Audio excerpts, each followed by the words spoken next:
Well, hello. Welcome to this special edition of Get Sweaty with Leddy. I've got Justin Juntunen. Is that the correct pronunciation? I've always wanted to give that a stab. If we're in Finland, you'd be calling me Jussi Juntunen. Oh man, that's way better. Yeah, so if you want to give it that, that's good. Justin Juntunen works also here. Jussi Juntunen? Yeah, got it. Man, I feel like you should just get a hat trick every time you step onto the ice with that name, you know what I mean? As an old hockey guy like you, I think what an honor to be described as Jussi Juntunen and getting hat tricks.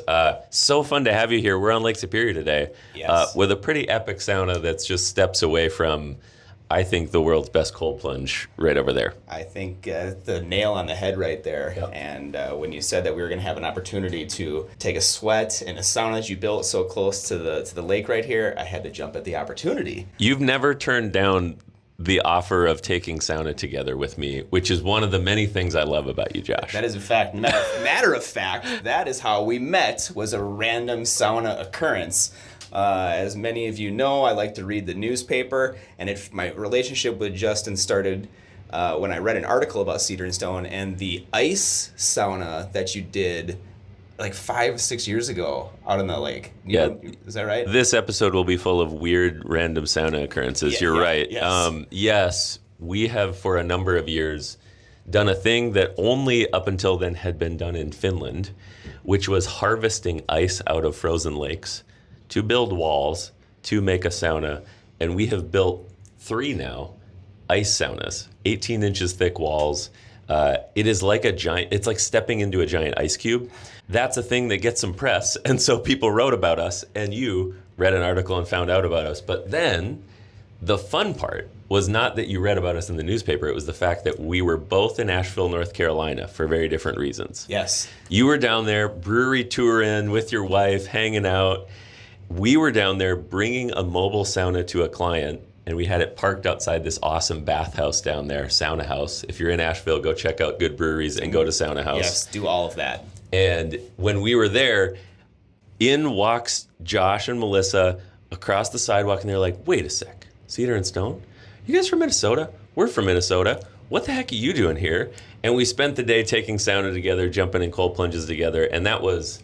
Oh man, like 4 years ago now? Something. It was a while ago. It was, I think I did check my phone. It was like either October 14th or November 14th, 2021. Oof, it's been a while. It has been a while. Yep. Yeah. But we even we went live on Instagram or Facebook at that time as well. So that was the first time we met, first time we shared our relationship with the world. Did content, and here we are years later, still hanging out in saunas, sharing relationship in the world, talking all things, and I'm just stoked on everything you're doing with Getting Sweaty with Leddy. I love the concept, the idea. I love good conversations, and you're one of my favorite folks doing business creatively and getting people into spaces to be social and connected. So honored to be here. Love it. I appreciate that, and I commend you for what you're doing, because you're setting the bar so high for what it means to build a quality sauna.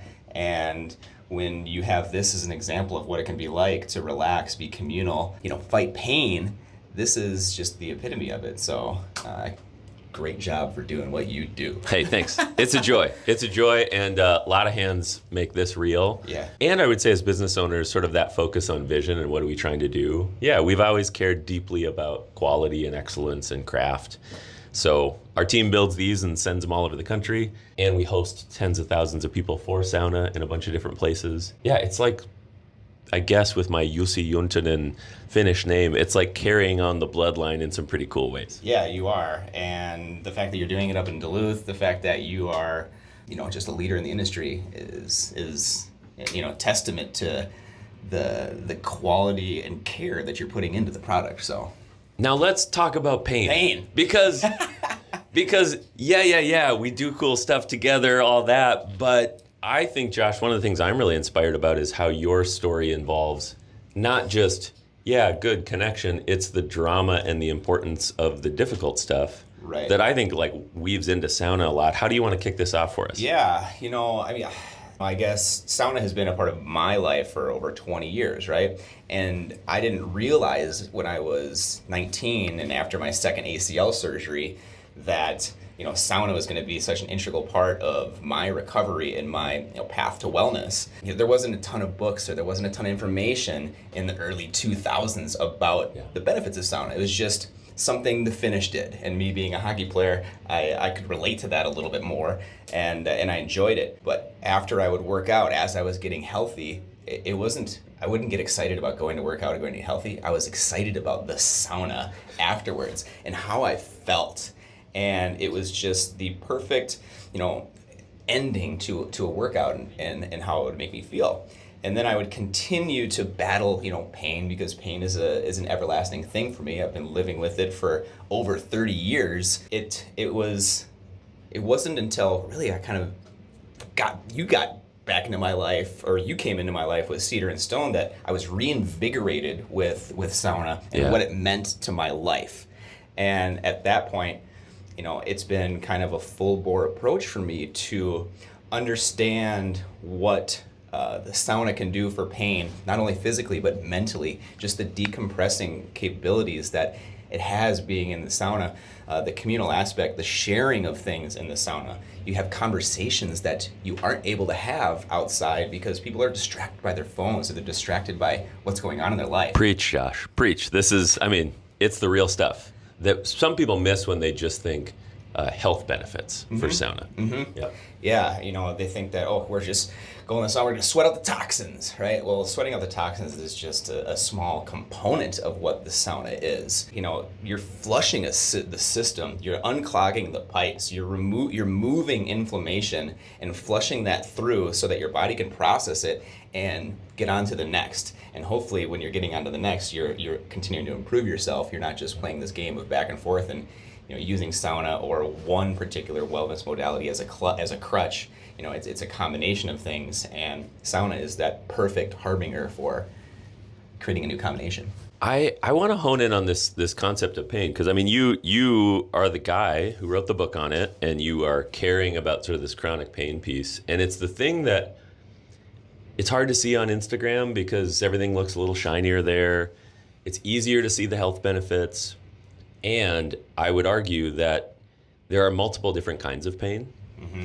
And sauna has this wonderful positioning to address many of them. I see people with acute pain who are literally just recovering from joint inflammation and aches and pains. And they come in, they go to a session at our space, or they buy a sauna and then they start using it regularly. And they say, I've never felt so good. My knees feel better than they have in decades, right? So you're addressing this first level, which is the day-to-day acute pain. Ow, I'm hurt a thing, I'm recovering from a thing. Deeper than that, and I want to dive into this more, it's this deeper chronic pain. Yeah. It's living with pain over time. How do we manage it? How do we make sure we're addressing it day to day? How do we build rhythms that are not around just heal the acute pain, but lower the impact of pain and increase maybe our tolerance to pain? I see people who are doing sauna regularly. Those are the folks that are in there every day.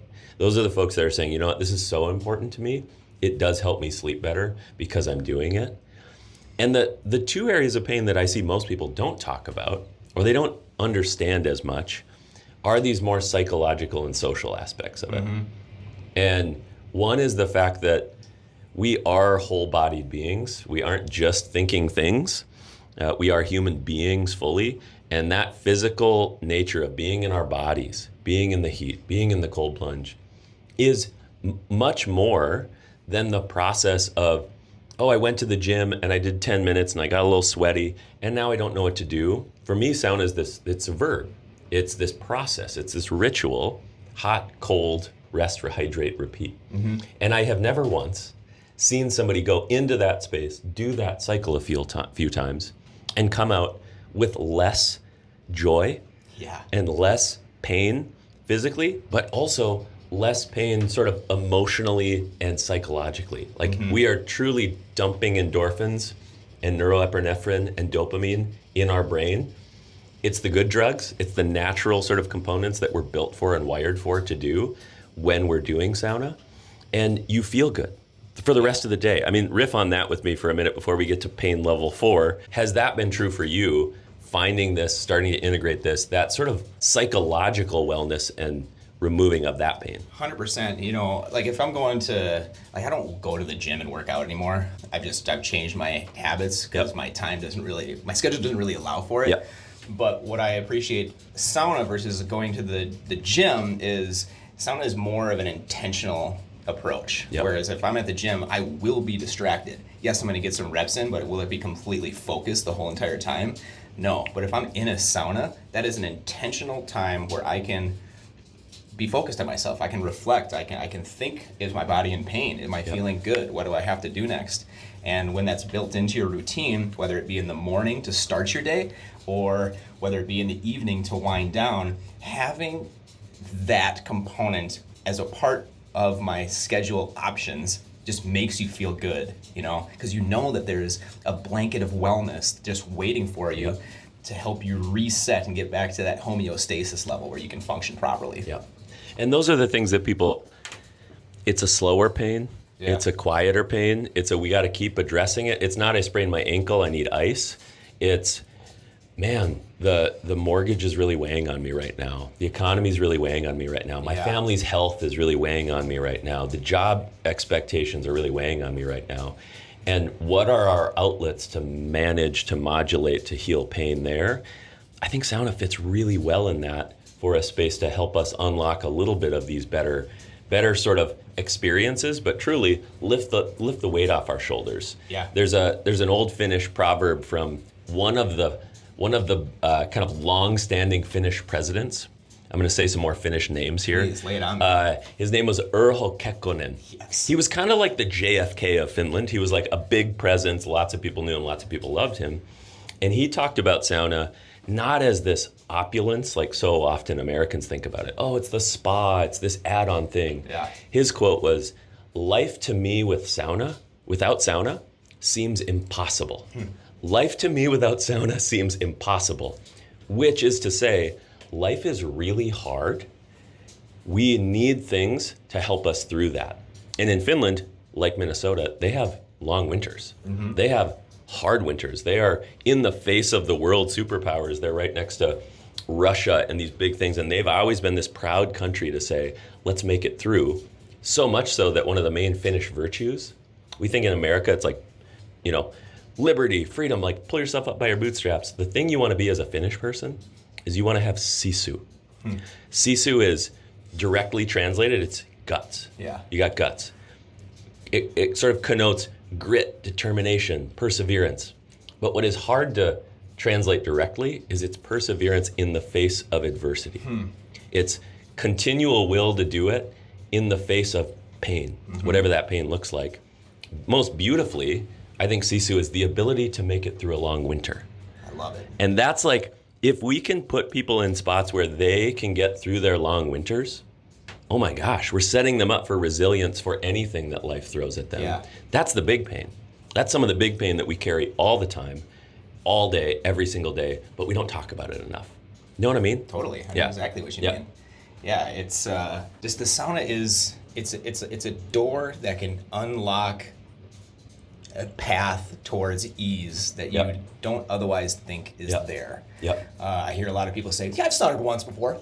No, it's not going to do it. Did you work out one time as well? It is a development process. When you're getting into anything for the first time, it can be challenging because it's new, right?